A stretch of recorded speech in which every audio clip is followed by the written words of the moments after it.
खबर बलिया से है, जहां चेयरमैन संत कुमार गुप्ता को मिला criminal and revenue bar association के अध्यक्ष देवेंद्र नाथ मिश्रा समेत अन्य अधिवक्ताओं का जोरदार समर्थन।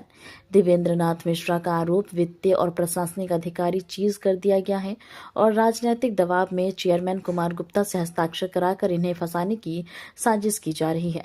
यह लोकतंत्र की हत्या है, संविधान की हत्या की जा रही है। हम सभी अधिवक्ता मिलकर इनको न्याय दिलाएंगे और जो राजनीतिक दबाव में मनमानी जिला प्रशासन कर रहा है, ऐसा हम लोग नहीं होने देंगे। जी चेयरमैन साहब, अभी आप कहाँ पे आए हुए हैं और किस तरह का समर्थन आपको मिल रहा है? देखिए, कल मैं प्रशासन के विरुद्ध भी प्रेस कॉन्फ्रेंस किया हूँ और जो हमारे नगर में हमारे प्रमुख अधिवक्तागण हैं, मैं इनसे अपनी बातों को रखकर और प्रशासन से जो हमारे साथ अन्याय हो रहे हैं, जो उच्च न्यायालय में मेरे द्वारा रिट किए गए हैं, इसमें जो है सिविल बार एसोसिएशन के माननीय अध्यक्ष और जो है criminal and revenue Devendra Mishra ji को से और सिविल बार एसोसिएशन के अध्यक्ष श्री देवेंद्र कुमार दुबे जी से एवं महासचिव भूपेंद्र सिंह जी से एवं सचिव अजय सिंह जी से मैं और सारे अधिवक्तागण से मैं अपना नैतिक समर्थन कि भाई हमको सहयोग करे। प्रशासन हमें जो है राजनीतिक दबाव में हमें प्रताड़ित कर रहा है और अनैतिक काम का दबाव डाल रहा है। तो आपको समर्थन मिल रहा है और समर्थन मिला, इसके लिए मैं बहुत बहुत धन्यवाद देता हूं और आजीवन आभारी रहूंगा। आज किस तरह का प्रेस वार्ता किया गया है, क्या है मुद्दा, किन किन मामलों को लेकर किया गया,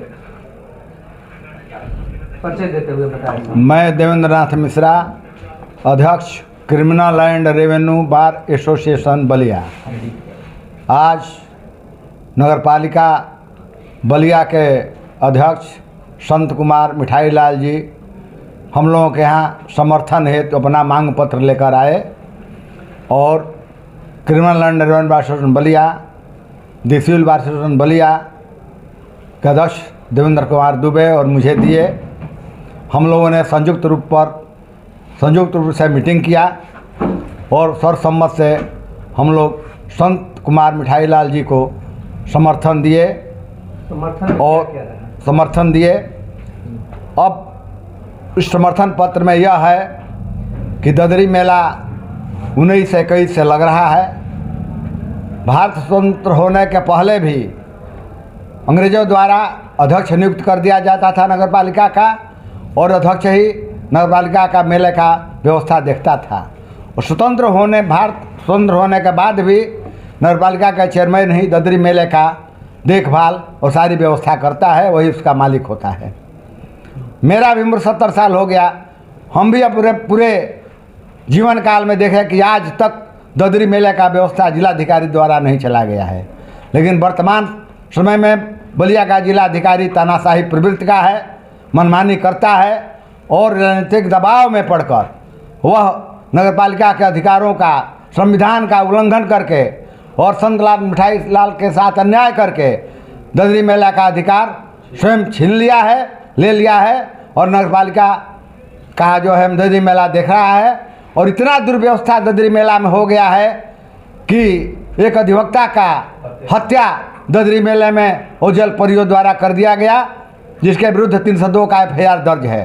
तो इस तरह का घटना का दायित्व किसके ऊपर है? जिला प्रशासन के ऊपर है, जिलाधिकारी के ऊपर है।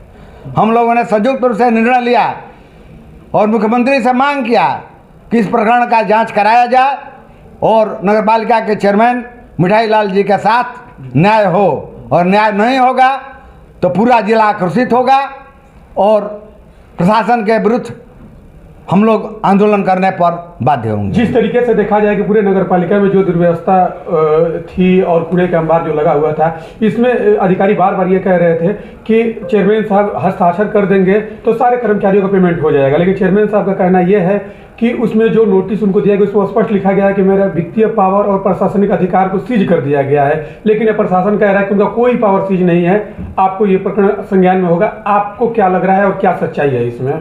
अगर वित्तीय अधिकार और प्रशासनिक अधिकार सीज नहीं हुआ होता तो नगर पालिका के चेयरमैन संत लाल मिठाई लाल जी को न्यायपालिका का शरण क्यों लेना पड़ता। यह जो है हाई कोर्ट में रिट पिटीशन दाखिल किए हैं और जब वहाँ याचिका दाखिल है तो ऐसी स्थिति में वह कैसे बिना उच्च न्यायालय के आदेश के दस्तखत करें।